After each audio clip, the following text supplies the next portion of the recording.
نحمده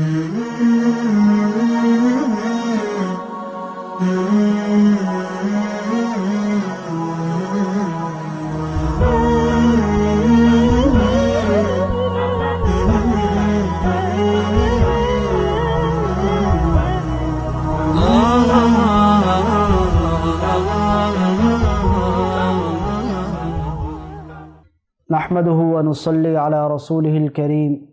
اما بعد فاعوذ بالله من الشيطان الرجيم بسم الله الرحمن الرحيم يسألونك عن الشهر الحرام قتال فيه قل قتال فيه كبير وصد عن سبيل الله وكفر به والمسجد الحرام وإخراج أهله منه أكبر عند الله والفتنة أكبر من القتل صدق اللہ العظیم۔ دوسرے سپارے کی سورہ بقرہ کی آیت نمبر 217 کا کچھ حصہ تلاوت کیا گیا ہے۔ اس آیت کا پس منظر یہ ہے کہ اسلام کے ابتدائی زمانے میں اور مشرکین مکہ کے ہاں یہ دستور تھا کہ 4 مہینوں کو وہ نہایت ہی قابل احترام اور قابل تعظیم سمجھتے تھے، جن میں سے رجب، ذی القعدہ، ذی الحج اور محرم الحرام۔ ان 4 مہینوں میں وہ اپنی برس ہا برس پہ محیط لڑائیاں فراموش کر کے باہم شیر و شکر ہو جایا کرتے تھے، اور ان مہینوں میں لڑائی جھگڑے اور فتنہ و فساد کو وہ ناپسند کیا کرتے تھے، بلکہ اپنے اوپر حرام سمجھتے تھے۔ ایک واقعہ یہ پیش آیا کہ اللہ کے حبیب صلی اللہ علیہ وسلم کے کچھ صحابہ کرام ایک سفر کے دوران دشمن کے ساتھ ان کا مقابلہ ہوا، اور جہاد کے دوران مسلمانوں نے ایک کافر کو مار ڈالا۔ اتفاق سے وہ یکم رجب المرجب کا دن تھا۔ صحابہ کرام یہ سمجھ رہے تھے کہ 30 ربیع الثانی ہے، لیکن اس سال ربیع الثانی کے 29 دن تھے، اور رجب وہ پہلی تاریخ تھی۔ اس تاریخ کو یہ واقعہ پیش آیا تو مشرکین مکہ نے ایک طوفان بدتمیزی کھڑا کر دیا اور کہا کہ دیکھیے، یہ مسلمان اشہر حرم میں قابل احترام اور قابل تعظیم مہینوں میں بھی لڑائی اور جھگڑے سے باز نہیں آتے۔ چنانچہ اس بارے میں انہوں نے اللہ کے حبیب صلی اللہ علیہ وسلم سے یہ کوسچن کیا کہ ان اشہر حرام کے اندر آپ کے ہاں لڑائی جھگڑے کا کیا حکم ہے؟ تو قرآن کریم کی اس آیت میں بڑے واضح انداز میں ان کو جواب دیا گیا اور فرمایا کہ قل قتال فیہ کبیر، ان 4 مہینوں میں لڑنا جھگڑنا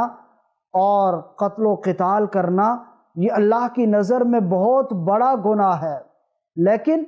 اس کے علاوہ بھی کئی ایسے گناہ ہیں۔ تم نے اس ایک گناہ کو، جو کہ مسلمانوں نے جان بوجھ کر نہیں کیا بلکہ اتفاق سے ایک واقعہ پیش آ گیا، اور اس پر اتنا طوفان بدتمیزی کھڑا کیا، آسمان کو سر پہ اٹھا لیا۔ ذرا تم اپنے گریبان میں جھانک کر اپنے اعمال کو بھی دیکھو۔ وَصَدٌّ عَن سَبِيلِ اللَّهِ، اللہ کے راستے سے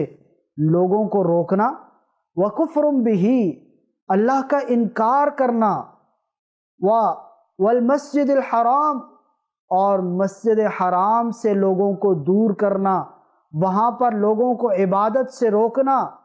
وَإِخْرَاجُ أَهْلِهِ، اور وَإِخْرَاجُ أَهْلِهِ مِنْهُ، مسجد حرام اور مکہ مکرمہ کے رہنے والوں کو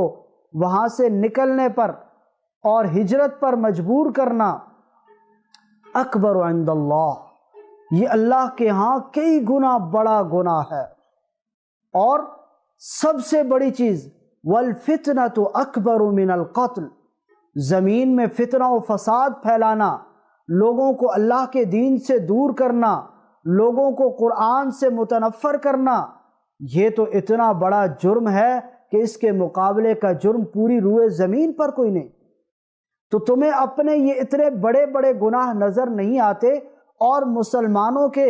ایک گویا کہ اتفاقی طور پر پیش آنے والے واقعے کے اوپر تم اتنا زیادہ پروپیگنڈا کرتے ہو، اس پروپیگنڈے سے پہلے تمہیں اپنے طرز عمل پہ غور کرنا ہوگا۔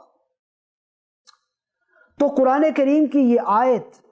آج کے اس زمانے میں بھی ہمارے طرز عمل کے اوپر بھی ہمیں سوچ و بچار اور غور و فکر کرنے کی دعوت دیتی ہے کہ ہمارا طرز عمل بھی کچھ یوں ہے کہ ہم بہت ساری ایسی چیزیں جو اللہ کی نظر میں صراحتاً برائی ہیں، جو اللہ کی نظر میں صریحاً گناہ ہیں، جو اللہ کی نظر میں جرم ہیں، ہماری توجہ اس جانب نہیں جاتی اور ہم دن رات بلا خوف و خطر ان اعمال کو کیے جاتے ہیں۔ اور جن اعمال کی شریعت کی روح میں اور شریعت کی نظر میں اتنی اہمیت نہیں ہے، ہم ان کو بہت زیادہ اہمیت دے بیٹھتے ہیں۔ مثلا محرم الحرام کے مہینے میں ہمارے ہاں بہت ساری بدعات اور خرافات اور بہت ساری ایسی چیزیں ہیں کہ جن کو ہم بڑا اہتمام سے کرتے ہیں، اور اگر ہماری سوسائٹی اور معاشرے میں کوئی شخص وہ کام نہ کرے تو اسے بری نظر سے دیکھا جاتا ہے، اسے ہدف تنقید بنایا جاتا ہے۔ سیاہ کپڑے پہننے کو ایک لازم جز تصور کر لیا گیا محرم الحرام کا، حالانکہ شریعت کا یہ کہیں حکم نہیں ہے۔ دوسری طرف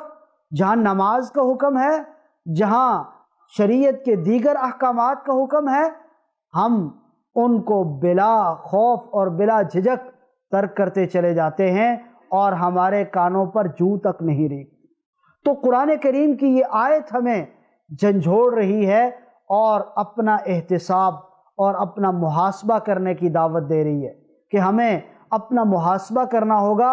اور اللہ اور اس کے رسول صلی اللہ علیہ وسلم کی جو حقیقی تعلیمات ہیں ان کو اپنی زندگی کا حصہ بنانا ہوگا، اور جو چیزیں ہم نے ایڈیشن اپنی طرف سے شریعت میں ایڈ کر لی ہیں ان سے اپنا دامن چھڑانا ہوگا۔ اللہ سے دعا ہے کہ وہ ہمیں قرآن کریم کی تعلیمات پر عمل پیرا ہونے کی توفیق عطا فرمائے۔ وآخر دعوانا ان الحمد للہ رب العالمین۔